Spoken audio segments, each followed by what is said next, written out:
Hello everyone, welcome to the channel. This is your friend Amit, and in this video I'll be telling you what are the documents required for taking registration in GST.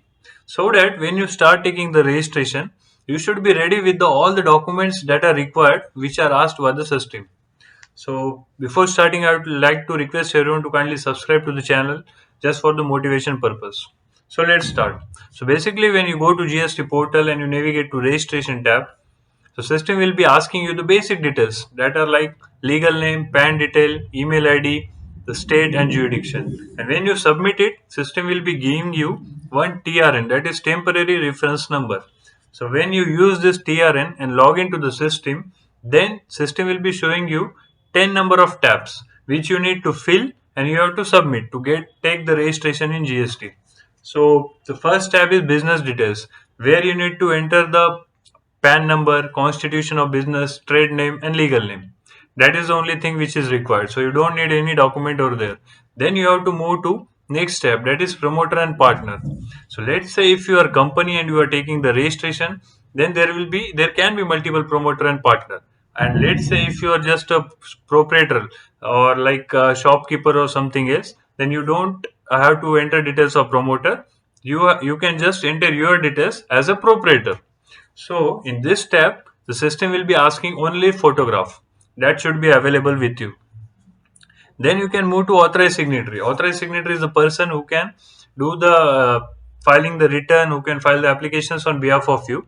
So whenever you want to add authorized signatory, system will be asking you the photograph. That is one thing. And second thing is the proof of details of authorized signatory. So the proof can be letter of authorization or any copy of resolution which is passed by the board of director. So there might be the case you are yourself as an authorized signatory, or even it can be the case there is some other person who is authorized signatory in your company. So this is done with the third tab. Now we'll move to principal place of business. So this is very important tab because system will be asking you the details of the place where you are doing the business. So when you enter the details, system will be asking you the document to attach, which works as the proof for your principal place of business. So you don't have to worry. There are multiple options which can be submitted to the officer as a proof for principal place of business. So some of the examples are like you can submit property tax receipt, municipal khata copy, even the electricity bill would suffice, rent agreement or consent letter, or even any proof for the particular location given by the government authority, or even any proof given by the local authority. If you even don't have that thing, you can just submit rent receipt with NOC, or else you can submit legal ownership document, or let's say if you are SEZ user, that is special economic zone, then you have to submit approval order given by the government. So these are the documents which you can submit for the principal place of business, and only one document is required. You don't have to submit all the documents. Then we'll move to additional place of business. So there might be the case like your principal place of business is in Mumbai and your additional place of business is in Thane, Pune, Aurangabad, anywhere. So you have to give that details to the tax officer in GST. So when you enter the address of the additional place of business, then you have to show the proof for that particular place. So even for that, what you can do, you can add property tax receipt, municipal khata copy, or the best option is electricity bill, which everyone has mostly. If you don't have, you can just go for rent agreement, consent letter, legal ownership document, or rent receipt with NOC. Out of this document, you can submit any document to show your additional place of business. And if you don't have, well and good, you don't have to just move to additional place of business tab itself.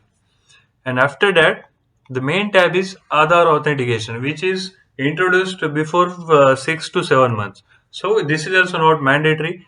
If you select Aadhaar authentication as no, you can just proceed and you will be getting the application reference number.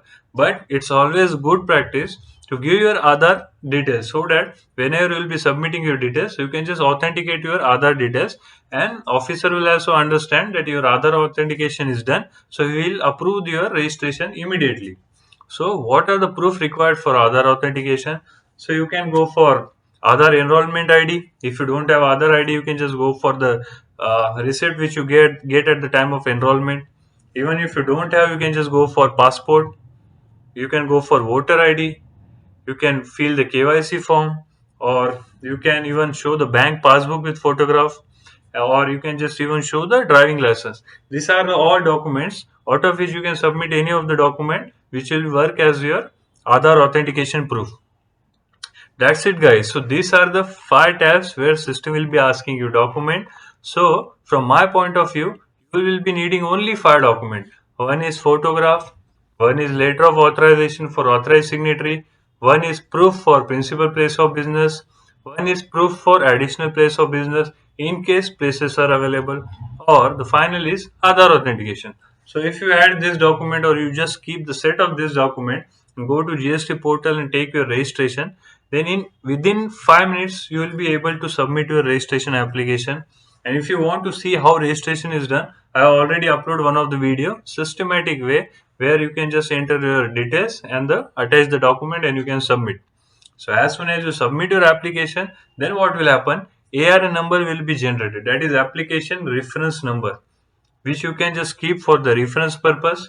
And once when it is like validated from the database, the status will change to pending for processing. That means now your ARN is got assigned to the officer of your jurisdiction. Now he will just go through your application which you have filled. If he has any like concerns, he will raise the show cause notice, and then you have to give the clarification like questions asked by the officer for which you have to give answers. And let's say if everything is perfect, so what I'm telling, if you just go through the video and the documents which I'm sharing, you can just there won't be any problem. You will just submit your ARN, the officer will go through it and he will be just checking all the things are available and he will be approving it. As soon as he approves it, you will be getting one mail including the GSTIN and the provisional password, using which you can just create your username and password by which you can just log in, and then you can do your necessary things related to returns. You can file the returns, you can just do amendment, anything you can do. That's it, guys. This is a simple video of only the documents which are required for the registration in GST. Thanks, guys, for watching the video. Do subscribe the channel for the motivation. Thank you all.